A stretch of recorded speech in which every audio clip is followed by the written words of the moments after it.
9 000 €. C'est le prix de cette Tracer 9 GT+. C'est la plus chère des Tracer 9. C'est aussi une des plus chères Sport GT sur le marché. Et on va la placer aussi un petit peu face à ses concurrentes. La GT+, elle a deux séries des radars à l'avant et à l'arrière que n'ont pas les autres Tracer 9. Et elle a également la boîte automatique YAMT, deux séries. Sur les autres, c'est en option. Elle a des feux matriciels, ça c'est une grosse nouveauté chez Yamaha et dans l'univers de la moto en général. Et on va aller rouler de nuit pour vérifier ce que ça donne. Comme sur la GT, il y a des suspensions à réglages électroniques et il y a tout un tas d'éléments pour le confort et bien sûr le moteur 3 cylindres dans sa version Euro 5+. Avant d'aller rouler de nuit, avant de parler du moteur et des suspensions, on va s'atteler d'abord aux équipements. Tout se commande avec le joystick au commodo gauche. On fait un coup à gauche pour sélectionner la fonction qu'on veut et ensuite, par exemple, on monte et on descend le pare-brise, on monte la température des poignées chauffantes, on les descend, tout se fait avec ce raccourci. Pour avoir des paramètres plus fins sur tout un tas de choses, il faut rentrer dans les menus et là c'est tout de suite un petit peu plus compliqué, mais on ne s'en sert pas tous les jours non plus. Il y a un bouton dédié pour switcher l'écran entre la navigation en plein écran et le tableau de bord classique et il y a d'autres boutons dédiés pour le régulateur de vitesse, à gauche pour l'enclencher et choisir la vitesse qu'on veut, et à droite pour régler la distance de sécurité avec le véhicule qui nous précède, pour le régulateur, mais aussi pour les alertes anti-collision. Ça fonctionne avec le radar qui est placé à l'avant, même en mettant la distance de sécurité la plus petite possible. Personnellement, j'ai trouvé que ça intervenait assez rapidement et finalement, j'ai pas trouvé ça très pratique au roulage. À l'inverse, avec le radar arrière, on a les alertes d'angle mort. Ça fonctionne vraiment très bien. Il n'y a pas d'alerte parasite. Quand il y a une alerte, c'est une vraie alerte. Le seul inconvénient, c'est que les petits témoins dans les rétroviseurs sont aux extrémités et c'est pas tellement dans le champ de vision. On gagnerait à les avoir un petit peu plus vers le centre, vers le champ de vision. Mais sinon, ça fonctionne très bien. Pour le tableau de bord, on a un écran TFT de 7 pouces. 7 pouces, c'est assez grand. Quand on met la navigation en plein écran, c'est très confortable. Connecter une première fois son téléphone avec la moto, c'est très compliqué, c'est fastidieux. Mais je vous invite à le faire parce que après, dès que vous remettez en route la moto, la connexion se fait automatiquement. Ça fonctionne très bien, c'est pratique. Ça vaut vraiment le coup d'y passer un quart d'heure, 20 minutes la première fois. Parce qu'après, ça va marcher tout seul et ça, c'est pas le cas de toutes les motos. L'inconvénient, c'est que ça condamne le vide-poche. Le vide-poche, il est là pour accueillir le smartphone, pour faire la navigation, pour avoir la musique, pour avoir la téléphonie, enfin pour avoir tout ça. Et une fois qu'on a mis le smartphone, il n'y a plus de place pour mettre autre chose. Ce qui est pratique, par contre, c'est le réglage du pare-brise électrique. Ça, c'est facile à utiliser. La protection, c'est vraiment un plus pour la Tracer 9 GT+. Ce pare-brise ne déforme pas la vue, donc on peut rouler le pare-brise tout en haut. C'est pas spécialement gênant. Qui dit GT dit valise, et là, on a des ouvertures sans contact, comme le démarrage de la moto. On a un bouton sur chaque valise pour pouvoir l'ouvrir, mais on a un troisième bouton qui est du côté gauche de la moto, qui va nous permettre de déverrouiller les valises. Pas très pratique, parce que si vous utilisez la valise de droite, il faut appuyer sur le bouton gauche pour déverrouiller la valise et ensuite sur le bouton de la valise de droite pour pouvoir l'ouvrir. D'un point de vue ergonomie, c'est pas génial. Et la forme des valises non plus, parce que elles ont un beau volume, 30 litres, c'est assez important, mais la forme fait qu'on ne peut pas mettre n'importe quel casque intégral dedans. Et quand on est chargé comme un baudet, il y a un truc qui est très très bien, c'est le frein de parking automatique. Qu'on s'arrête en descente ou qu'on fasse un démarrage en côte, c'est automatique, il n'y a rien à faire et c'est très pratique quand on est vraiment bien chargé. Voilà pour les équipements, il y a du pour et du contre. Avant d'aller rouler de nuit, on va d'abord parler du moteur et des suspensions. Le moteur, c'est le moteur CP3 qu'on connaît, il fait 119 chevaux, il est maintenant à la norme Euro 5+.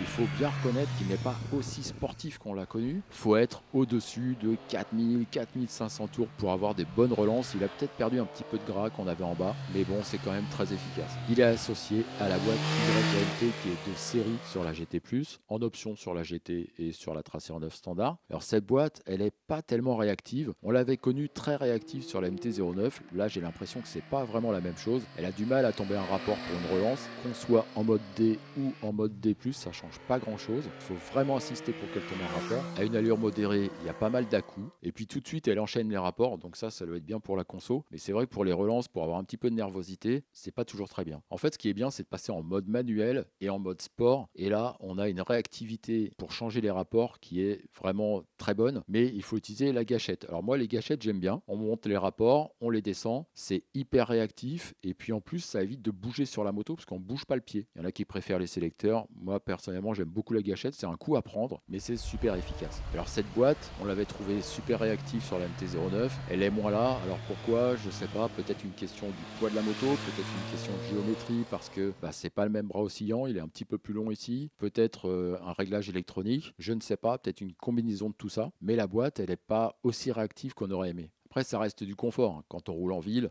c'est sympa de s'occuper de rien, ça évite de gérer l'embrayage et d'avoir mal au bras, ça peut être un plus. Chacun voit ça comme il veut. Mais pour une conduite un petit peu sportive, un petit peu engagée, c'est vrai qu'il faut tout de suite passer en mode manuel. Cette moto, elle a des suspensions à réglage électronique. Ça veut dire quoi? Ça veut dire qu'on va régler l'hydraulique, on va choisir si on veut un peu plus de fermeté, un peu plus de détente, un peu plus de compression, enfin on peut régler un petit peu ça comme on veut. C'est fonction du mode de conduite. Si on est en mode sport, c'est plus ferme. Si on est en mode tourisme, c'est un petit peu plus souple. Ça, c'est agréable, d'autant plus que ça change assez rapidement. Le seul truc qu'on ne peut pas régler comme ça, c'est la précharge. La précharge, elle se règle manuellement sur la Tracer 9, même avec les suspensions électroniques. Alors globalement, les suspensions, elles travaillent bien. On a pas mal roulé en montagne, on a roulé en plaine, on a roulé un petit peu partout, en ville. Il n'y a pas eu de grosses surprises. Ça fonctionne bien, c'est agréable et c'est vraiment sympa de pouvoir changer d'un mode à l'autre assez rapidement. Évidemment, cette moto, elle est plus lourde qu'une MT-09. La réactivité n'est pas la même. C'est moins sportif. On est sur une Sport GT, on n'est pas sur une moto de sport. Mais ça combine assez bien l'agilité et le confort. C'est un petit peu ce qu'on va chercher sur ce genre de moto. Cette moto, elle est quand même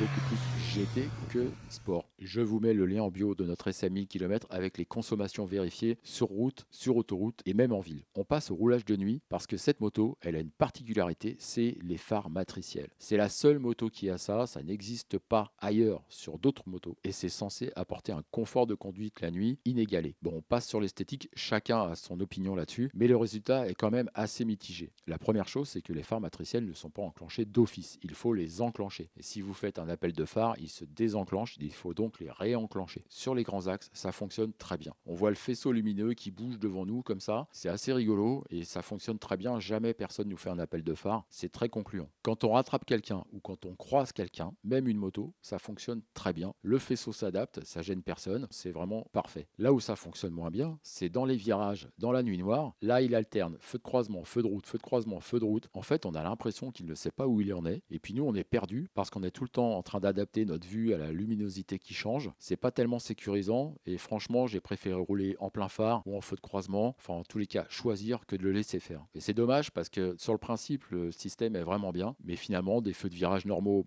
c'est très bien. Et puis si on n'en a pas, on roule en plein phare et c'est pas mal non plus. Donc en fait, ces phares matriciels, moi je suis pas super convaincu, sauf si vous roulez énormément sur l'autoroute, mais si vous faites surtout de la petite route de nuit, finalement c'est aussi bien sans. Alors avant de conclure sur cet essai, on va la placer face à ses concurrentes parce qu'elle n'est pas toute seule cette moto sur le marché. Alors les concurrentes, là j'ai choisi des Sport GT et pour la comparaison, j'ai pas pris la GT+, parce qu'elle a beaucoup trop d'équipements face aux autres, donc j'ai pris la GT normale, donc la Tracer 9 GT. J'ai sélectionné la Triumph Tiger Sport 800, elle a elle aussi un moteur 3 cylindres, 800 cm3, une puissance comparable, elle n'a pas de suspensions électroniques et elle a moins d'équipement que la Tracer 9 GT. En deux, j'ai pris la MV Agusta Turismo Veloce Lusso. Alors pourquoi? Parce que c'est un 3 cylindres de 800 cm3, la puissance est aussi assez comparable, elle a pas mal d'équipements comme la Tracer 9 GT, elle a aussi le système SCS, c'est en gros un embrayage automatique comme le e-clutch chez Honda. J'ai aussi sélectionné la BMW F900 XR. Alors pourquoi cette moto? C'est un bicylindre, mais c'est une moto qui est très vendue dans la catégorie des sports GT de ces cylindres-là. Et enfin, la Moto Guzzi V100 Mandello, 4 soupapes par cylindre, refroidissement liquide et une puissance comparable à ces motos-là. Pour pouvoir comparer, j'ai ajouté les valises à la Triumph, à la BMW et à la Moto Guzzi. À la BMW, j'ai aussi ajouté le pack Finition Pro pour qu'elle ait un niveau d'équipement à peu près comparable aux autres. On commence par les immatriculations. Alors, j'ai pas le détail Tracer 9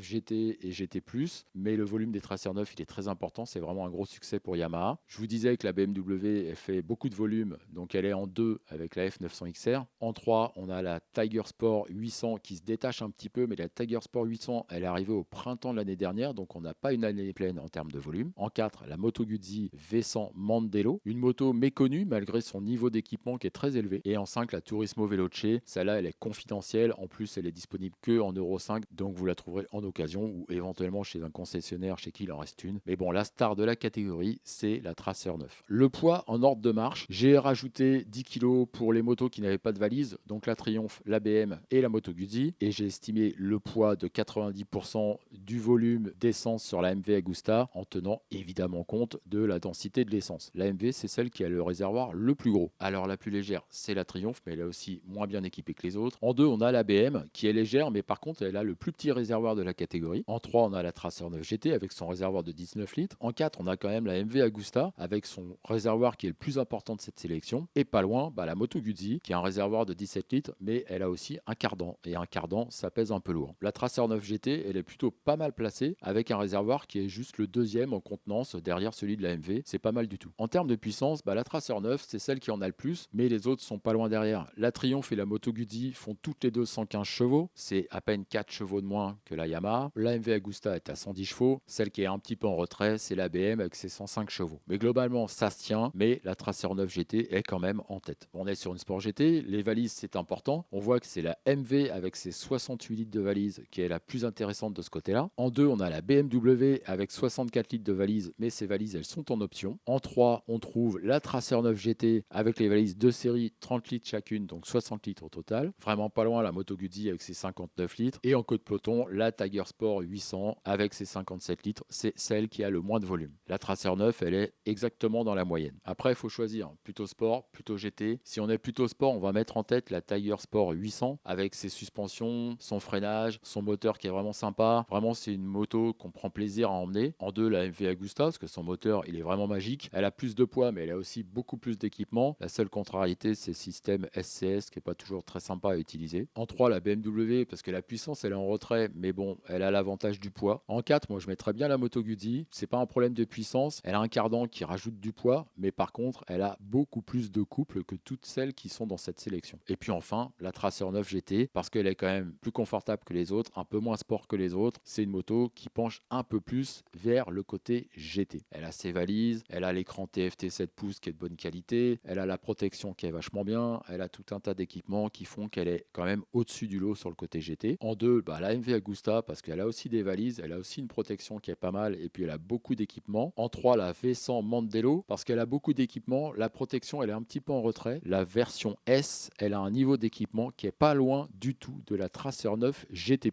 En 4, la BM, parce que tout son équipement il est essentiellement en option. Le confort il est quand même en retrait par rapport aux autres, et puis le moteur aussi. Et puis en queue de peloton, la Tiger Sport 800, parce que la protection elle est insuffisante. L'équipement il est nettement en retrait par rapport à ce que propose la Tracer 9 GT. Puis le tableau de bord il a 10 ans de retard. Venons-en au tarif avec notre boîte à moula. On va mettre un petit peu d'argent là-dedans. La plus accessible, c'est la Triumph, sans surprise, à 13 120 € avec les valises. Même si vous rajoutez les poignées chauffantes, vous arrivez à peu près à 13 500 €, mais elle n'a pas les suspensions électroniques et puis elle n'a pas un tableau de bord où vous pourrez afficher la navigation, par exemple. Le tableau de bord, il est daté. Mais c'est la plus économe, alors on va entamer la boîte à moula avec deux petites pièces. Après, on a la BMW F900 XR et là, il faut rajouter un petit billet, parce que celle-là, elle est à 15 715 €. Alors pourquoi elle est à ce tarif-là? Parce que j'ai rajouté le pack Finition Pro qui permet notamment d'avoir les suspensions ESA. Et puis j'ai rajouté aussi une paire de valises qu'elle n'a pas. Comme ça, on peut comparer avec la Tracer 9 GT. D'ailleurs, c'est tellement comparable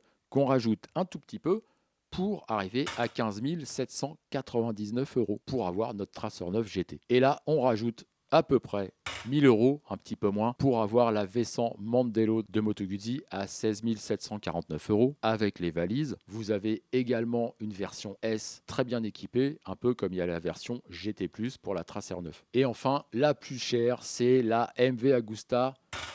Celle-là, elle est à 19 700 €. C'est le prix d'une Turismo Veloce Lusso avec le système SCS. La Tracer 9 GT, elle a un bon rapport entre le prix et l'équipement. Bon, conclusion de tout ça. Revenons spécifiquement sur la GT+, puisque c'était de ça dont on parlait au départ. Donc, elle a l'avantage de la protection et de l'équipement. La GT+, par rapport à la GT, elle a la particularité d'avoir des radars à l'avant et à l'arrière. À l'avant, ça sert pour les distances de sécurité, pour les régulateurs adaptatifs et les alertes anti-collision. J'ai trouvé que ça anticipait tellement que ça gênait un petit peu la conduite. Le radar à l'arrière, il sert pour les angles morts. Ça fonctionne vraiment très bien. Ensuite, comme sur la GT, on a les phares matriciels. J'ai pas trouvé que ça servait à grand chose parce qu'en fait, là, on en a le plus besoin, c'est la nuit dans les virages et c'est là que ça ne fonctionne pas puisqu'il passe son temps à alterner entre les feux de croisement et les feux de route et c'est très inconfortable ce changement de luminosité en permanence. Alors en fait, moi, je trouve que la GT est plus intéressante que la GT+. Je trouve que les radars, ça n'apporte pas forcément grand chose. Elle partage le même moteur 3 cylindres CP3 qu'on connaît bien avec ses 119 chevaux. C'est sûr qu'il est un petit peu décevant avec la norme Euro 5+, mais ça malheureusement c'est le lot d'un petit peu tous les moteurs maintenant. Bon, ça marche quand même très bien, il y a de quoi s'amuser avec. Sur la GT+, il y a la boîte automatique YAMT qui est un petit peu décevante par rapport à ce qu'on avait découvert sur la MT-09. Le pourquoi du comment, je sais pas trop. Du coup, on peut prendre la Tracer 9 GT sans la boîte automatique. Et si vraiment vous y tenez, vous pouvez avoir la Tracer 9 GT avec la boîte auto. Cette boîte auto, elle est agréable à utiliser en mode manuel, en mode sport manuel. Là, c'est hyper réactif avec les gâchettes. C'est un coup à prendre, mais moi j'aime beaucoup. Donc dans la gamme Tracer 9 GT, Tracer 9 GT+, je trouve que la Tracer 9 GT, c'est celle qui est la plus équilibrée entre la sportivité et le confort de la GT. Il va manquer ce que peut apporter les radars, mais bon, après, est-ce qu'on a besoin ou pas, c'est à vous de voir. Voilà, c'est terminé. Je vous mets en bio le lien sur l'essai de 1000 km ultra détaillé, notamment avec les consos vérifiés et relevés en ville, sur route et sur autoroute, de la connectivité avec l'application ultra détaillée et plein d'informations pratiques et vérifiées sur cet essai qui a duré plus de 1000 km. Dites-moi en commentaire ce que vous pensez de cette moto. Si j'ai oublié des trucs, si vous avez des questions, j'essaierai d'y répondre. Bonne route à tous, mettez du gaz et à bientôt.